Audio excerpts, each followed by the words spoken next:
Kale Fantasy Baseball back with another fantasy baseball video. This is going to be a kickoff of my trade tips video, and for the next future videos it's going to be Sunday night. I'm going to try to post them or try to record them Sunday morning Pacific Standard Time. I'm here in LA, and get them posted Sunday night, and those will be weekly recap videos. What players were good that week, which ones you should look to pick up, what teams are looking good, what teams are having slow starts, players having unexpected bad results, and who I think the players of the week were. So just quick recap videos and seeing, giving some shine to those players who were doing really well, and maybe acknowledging those that you might want to snip. But again, it'll be week recap videos, and then I will throw in some more fantasy tip videos that I know have been going really well on these. So this one will kick off my trade tips video. I'm going to make it a two-part video series, give you a couple tips in this one, and then finish it off in the next video. And again, Sunday will be the recap. We are in the middle of a long, if you use the Yahoo Fantasy format, this week is a long fantasy week because it's basically a week and a half, because we had a short week last week and now we're finishing up this week. So keep a lookout for those recap videos, and I'll do some of how I'm doing in my league too. And you guys can comment in the comment section, how you're doing, and let me know how if your players are going up to what you draft them up to be, or if you picked up on a nice late surprise. So again, this is video 1 of my draft tips video. And another note, I'm not going to be switching from being on the camera to off the camera, make it more of like an audio podcast show. So and this will be that first one with this trade tips video. Alright, so I hope you guys enjoy, and keep a lookout for those week recap vids. Alright, enjoy guys. Alright, it is my fantasy trade tips video part 1. I'm going to just give you guys a couple trade tips in this one, and then a couple trade tips in the second part. These will be based on trading early in the season, and then the second video will be about doing trades close or on the trade deadline, and what you really want to utilize those trades for, at least in my opinion, and what's been successful for me. So the two trades, two tips in this one. First one, you want to come to terms with what you didn't do well in the draft. Find that lack of fantasy value, whether it's on the offense or pitching side.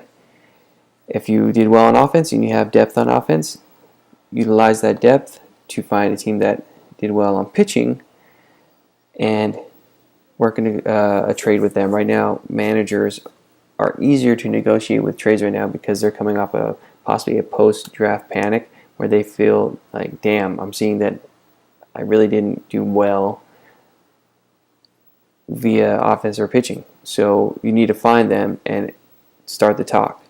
And if you can get it done, get it done. But you need to get that depth in that area that you lack now. Build up that side, that weaker side of the stats or points, and take advantage of the other managers now, because like I said, it's easier to talk to people right after the draft because their head is still a little racing, because they are seeing what they're lacking, and what they were worried about is coming into fruition, and you need to be able to look at those teams, take advantage, and build back what you didn't execute on in the draft.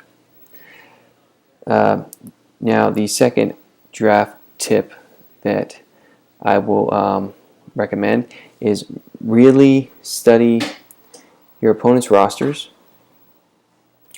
and if you need to keep up with players that are underperforming right now for them, that they might be worried about, or players that got hurt that might be on DL for a little while but not for the whole season, because they might want to ditch them early, cut their losses, and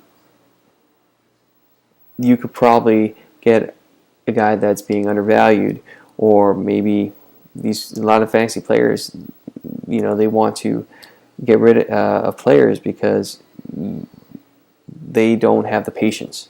So look at the team's rosters. Whoever just drafted Justin Upton, you could probably trade low for him and get him, and then he'll be good once he comes back from the DL because it's a short-term DL stint. Same thing with what just happened with Trey Turner. People might cut him or trade him low right now.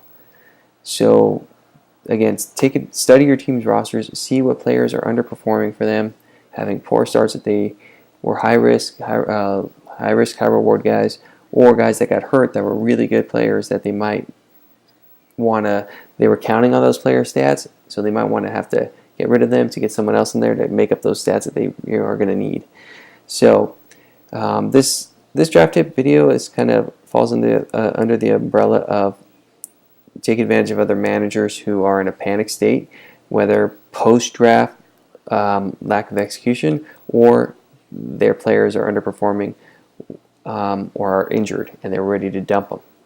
So again, these tips I'm giving you now for the early on because you can get those players and take advantage of their stats, whether it's to make up for the lack of draft that you did, or if you're going to get their stats because they're coming off a 10-week DL stint. Remember, this season's long, so when I'm talking early in the season, I'm talking May through April through mid-June. So some of those players are going to come back that are injured that you might be able to get now because they're worried about losing the stats that they're not getting because their star players hurt. So it all falls under the umbrella of taking advantage of the manager's situation. And the other ones will too, but this is targeted for post-draft or early injured players. So I hope this was useful to you guys. Look out for Draft Tips video number 2. Again, my Sunday weekly recap vids. And this is just going to be audio podcast. So I hope you guys enjoy. Thank you for the support.